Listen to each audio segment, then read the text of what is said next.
हाथी और चूहा की कहानी। एक राज्य में एक राजा का शासन था। हर सप्ताह पूरी शानो शौकत से नगर में उसका जुलूस निकला करता था, जहां प्रजा उसके दर्शन किया करती थी।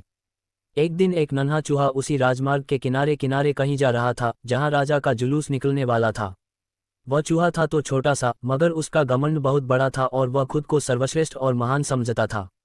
कुछ देर बाद राजमार्ग से राजा का भव्य जुलूस निकला, जिसे देखने लोगों की भीड़ लगने लगी।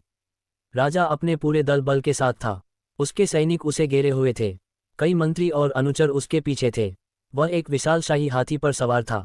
हाथी शाही था, इसलिए उसे भव्यता से सजाया गया था और उसकी शान भी देखते बनते थी। जुलूस में हाथी के साथ एक शाही बिल्ली और एक कुत्ता भी थे।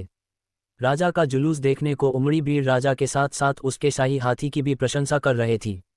यह सुनकर घमंडी चूहे को बहुत बुरा लगा। वह हाथी को गौर से देखने लगा, फिर सोचने लगा, इसमें ऐसी क्या खास बात है जो मुझमें नहीं। मैं भी उस जैसा ही हूँ। मेरे पास भी 2 आंखें, 2 कान, 1 नाक और 4 पैर हैं।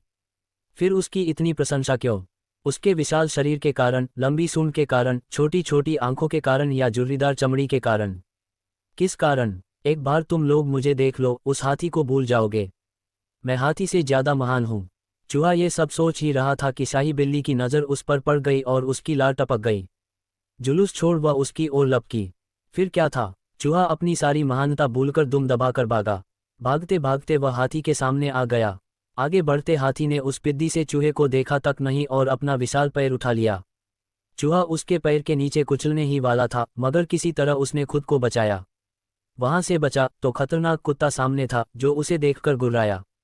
चूहा पूरी जान लगाकर वहां से भागा और राजमार्ग के किनारे स्थित एक छेद में घुस गया। उसका सारा घमंड उतर चुका था। उसे समझ आ चुका था कि वह इतना भी श्रेष्ठ और महान नहीं।